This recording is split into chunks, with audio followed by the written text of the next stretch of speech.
ایک صحابی کا انکار بھی مسلمانی سے نکال دیتا ہے۔ جب آدمی کسی بھی اللہ کے ایک صحابی پر اعتراض کرتا ہے، چاہے بڑے سے بڑا صحابی ہو مرتبے میں، چھوٹے سے چھوٹا صحابی ہو مرتبے میں، لیکن ایک آدمی جب کسی صحابی پر اعتراض کرتا ہے تو اب اعتراض کرنے والا اللہ کے انتخاب پر تنقید کرتا ہے کہ اللہ تعالیٰ کو علم نہیں تھا، اس کو نبی علیہ السلام کا صحابی بنا دیا۔ علماء لکھتے ہیں جب آدمی کسی صحابی پر اعتراض کرتا ہے، کسی صحابی کو برا کہتا ہے، وہ اللہ تعالیٰ کی قدرت کاملہ کا منکر بن جاتا ہے کہ اللہ تعالیٰ کو قدرت نہیں تھی کہ اس انسان کو نبی علیہ السلام کا صحابی بنا دیا۔ یہاں تک نہیں بلکہ جب ایک مسلمان کسی بھی صحابی پر اعتراض کرنے کے لیے کھڑا ہوتا ہے، گویا وہ اپنے ایمان کو متزلزل کر رہا ہوتا ہے۔ اسی وجہ سے مسلمان کو عقیدہ دیا گیا، حضرت آدم علیہ السلام سے لے کر نبی کریم صلی اللہ علیہ وسلم تک سارے انبیاء پر ایمان لانا ہے، اور حضرت ابو بکر صدیق تک سے لے کر آخری صحابی وحشی تک سارے صحابہ کو ایمان کا مرکز ماننا ہے۔ اب ایک آدمی جب نبی علیہ السلام کے زمانے کو دیکھتا ہے، نبی علیہ السلام کے زمانے میں صحابہ مسلمانوں کی دو جماعتیں تھی۔ ایک جماعت کو صحابہ کرام کہتے ہیں، ایک جماعت کو آل بیت اطہار کہتے ہیں۔ جب صحابی کی بات چلتی ہے تو مسلمان کو بتایا جاتا ہے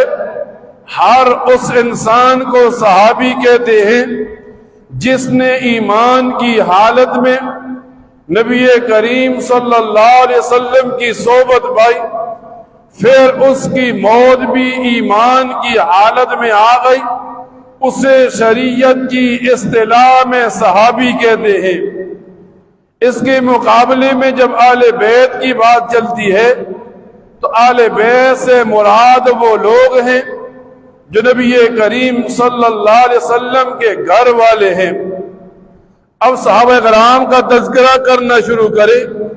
قرآن کریم صحابہ کرام کی تعریف کرتا ہے، تعظیم کرتا ہے،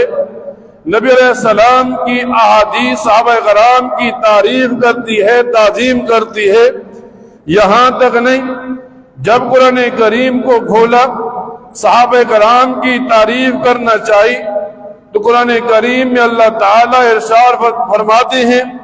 فَإِنْ آمَنُوا بِمِثْلِ مَا آمَنْتُمْ بِهِ فَقَدِ اهْتَدَوْا،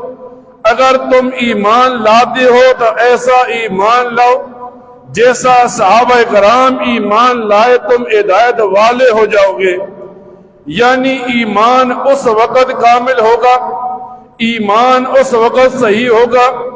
جب ایک مسلمان کا ایمان صحابہ کرام کی طرح ہوگا۔ یہاں تک نہیں، جب قرآن کریم کو کھولتے ہیں اللہ تعالیٰ ارشاد فرماتے ہیں رضی اللہ عنہم ورضوا عنہ، اللہ ان صحابہ سے راضی ہو گیا،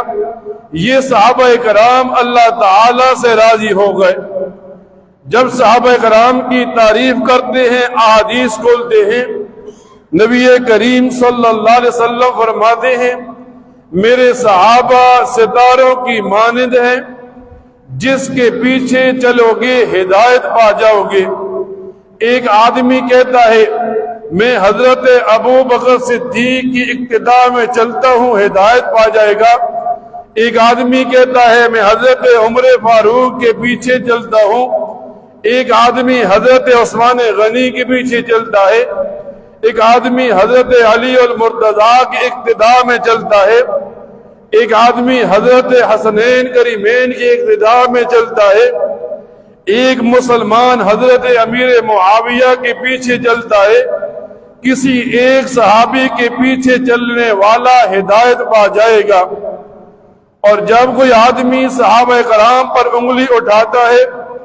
جب کوئی آدمی صحابہ کرام کو برا کہتا ہے تو اللہ کا قرآن کھڑا ہو جاتا ہے اس آدمی کے مقابلے میں۔ جب مسلمانوں کو، دنیا کے انسانوں کو بتایا گیا ایمان ایسے لاؤ جیسے صحابہ کرام لائے، تو منافقین کفار کہنے لگے ان بے وقوف سفہاء کی طرح ہم کیوں ایمان لائے؟ اب جیسے ہی ان کی زبان سے یہ بات نکلی، اللہ تعالیٰ نے قرآن کریم بنا کر اتار دیا، الا انہم هم السفہاء، صحابہ کرام کو بے وقوف کہنے والے سفہاء اور بے وقوف ہیں۔ نبی علیہ السلام کے زمانے میں لوگوں نے کہا یہ صحابہ کرام تو فسادی ہے، تو اللہ تعالیٰ نے قرآن کریم میں فرمایا الا انہم هم المفسدون، یہ صحابہ کرام کو فسادی کہنے والے فسادی ہیں۔ یعنی جب بھی کسی صحابی پر اعتراض ہوتا ہے، یا اللہ کا قرآن کھڑا ہو جاتا ہے یا نبی علیہ السلام کا فرمان کھڑا ہو جاتا ہے، مسلمان کو بتانے کے لیے یہ جو ایمان تجھے ملا صحابہ کرام کے صدقے کی وجہ سے ملا، یہ جو تجھے قرآن ملا صحابہ کرام کے صدقے کی وجہ سے ملا۔ پھر جب نبی علیہ السلام